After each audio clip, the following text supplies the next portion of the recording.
নমস্কার বন্ধুরা, ছাদ বাগানে আপনাকে স্বাগত। এই ছোট্ট ছোট্ট অ্যাডেনিয়াম গাছগুলোতেও দেখুন কিভাবে ফুল চলে এসেছে। এরা 1 বছর পরে রিপোর্টিং হয়েছে এবং সঠিকভাবে যদি সঠিক নিয়ম মেনে এদেরকে রিপোর্টিং করা যায় সঠিক মাটিতে, তাহলেই কিন্তু এরকম সম্ভব। আমি যখন এই গাছগুলোকে বসাচ্ছিলাম তখন আপনাদেরকে একটি ভিডিওর মাধ্যমে দেখিয়েছিলাম যে কিভাবে টব নির্বাচন করতে হবে, কোন মাটি দিতে হবে এবং এই গাছগুলোকে কিভাবে বসাতে হবে। এবং তখন একটি আমি কথা বলেছিলাম যে এগুলিতে মার্চ মাসের 3 নম্বর সপ্তাহে মোটামুটি ফুলকুঁড়ি চলে আসবে। দেখুন আমার ফুলকুঁড়ি অলরেডি চলে এসেছে। তাহলে বুঝতে পারছেন, এই সমস্ত গাছগুলোকে যদি সঠিক নিয়মে পরিচর্যা করা যায়, সঠিকভাবে বসানো যায়, তাহলেই দেখবেন এইভাবে গ্রোথ আসবে, এইভাবে ফুল কুঁড়ি আসবে। তাহলে কিছু ছোট্ট ছোট্ট টিপস আপনাদেরকে জানাবো, যেগুলো জানলে আপনারা ছাদ বাগানে আপনাদের বীজ থেকেই এইভাবে সহজে অ্যাডেনিয়াম গাছ তৈরি করতে পারবেন এবং সহজেই এত সুন্দর সুন্দর ফুলও ফোটাতে পারবেন। তো আসুন ভিডিওটি সম্পূর্ণরূপে দেখে নিই, স্কিপ করে দেখবেন না, তাহলে কিন্তু কিছু তথ্য মিস করে যেতে পারেন। তো আসুন ভিডিওটি সম্পূর্ণরূপে দেখে নিই। প্রথমত, এই সমস্ত গাছগুলোকে যখন আমরা অ্যাডেনিয়ামের বীজ থেকে জার্মিনেশন করেছিলাম, তখন আমরা মোটামুটি 50 দিনের মাথায় এগুলোকে আমরা তুলে নিয়েছিলাম এবং আলাদা আলাদা পাত্রে রিপোর্টিং করিয়ে দিয়েছিলাম। অনেকে কি ভুল করেন যে সেই সমস্ত বীজের চারাগুলোকে একত্রিত একটি পাত্রেই রেখে দেন। এটা কিন্তু খুব বড় একটি ভুল।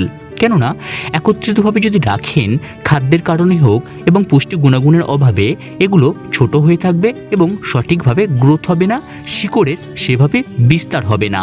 তাহলে সেগুলো সেপারেটেড কোনো পাত্রে রিপোর্ট করে দেবেন মোটামুটি 50 থেকে 60 দিনের মাথায়।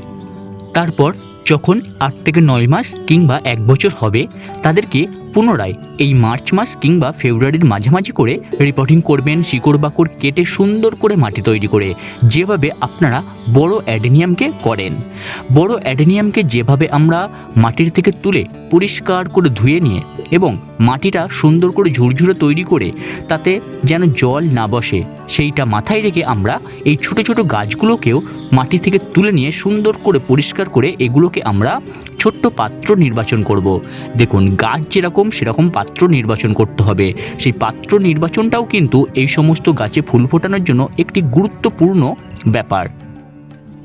কোনোদিনই এই সমস্ত ছোট্ট ছোট্ট গাছের জন্য আপনারা বড় পাত্র নির্বাচন করবেন না এবং এই সমস্ত গাছের মাটি যেন সবসময় ভিজে না থাকে, এই রকম যেন মাটি তৈরি করতে পারেন। মোটামুটি ঝুরঝুরে মাটি হলেই হবে এবং উর্বর মাটি চাই।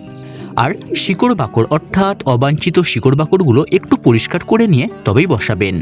সুন্দর করে বসানোর পরে এই গাছগুলোকে আপনারা যেভাবে মেনটেনেন্স করেন, অর্থাৎ যেভাবে জল দেন, যেভাবে ছায়ায় রাখেন, যেভাবে রোদে দেন, সেভাবে রেখে 1 মাস পরবর্তীকালে আপনারা সম্পূর্ণ রোদে রেখে দেবেন।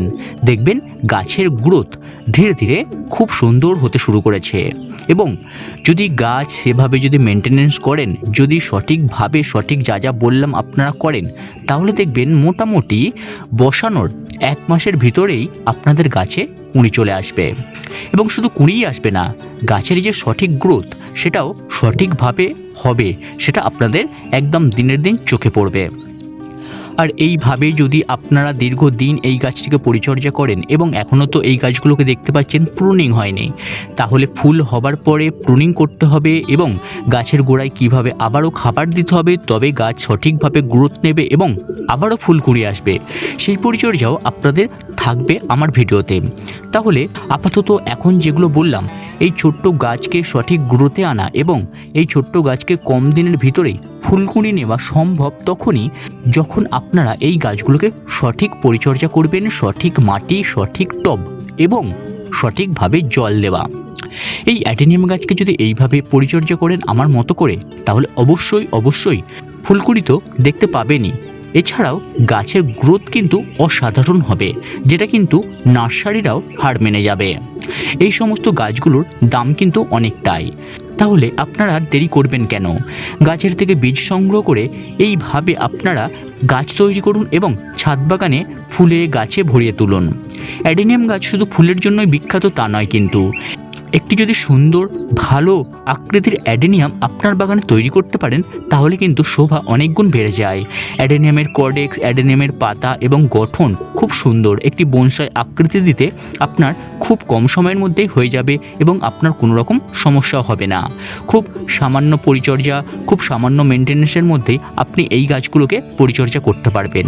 শুধু একটি মাথায় রাখতে হবে, এর ড্রেনেজ সিস্টেম এবং এর মাটি, এটি যদি সঠিক থাকে তাহলেই কিন্তু আপনার গাছ সঠিকভাবে বৃদ্ধি পাবে, কোনো রকম ফাঙ্গাস লাগবে না। তাহলে এই ছোট্ট ছোট্ট অ্যাডেনিয়াম গাছগুলোকে ফুল ফোটাতে, গ্রোথ সঠিক রাখতে বেশ কিছু তথ্য আমি আপনাদের সামনে তুলে ধরলাম। আজকের ভিডিওটি যদি আপনার ভালো লেগে থাকে, যদি ইনফরমেটিভ বলে মনে হয়ে থাকে, তাহলে অবশ্যই করে ভিডিওটিতে একটি লাইক, কমেন্ট এবং ছাদবাগানি বন্ধুদের সাথে শেয়ার করতে ভুলবেন না। তাহলে আজকের মতো বিদায় নিলাম। আবারও অন্য কোনো ভিডিওর মাধ্যমে আপনাদের সামনে আমি আলোচনায় আসব। ততক্ষণে আপনারা আপনাদের পরিবারের সকলকে ভালো রাখবেন এবং ছাদবাগানের গাছগুলোকে সুন্দর, সুস্থ এবং সতেজ রাখবেন। ধন্যবাদ।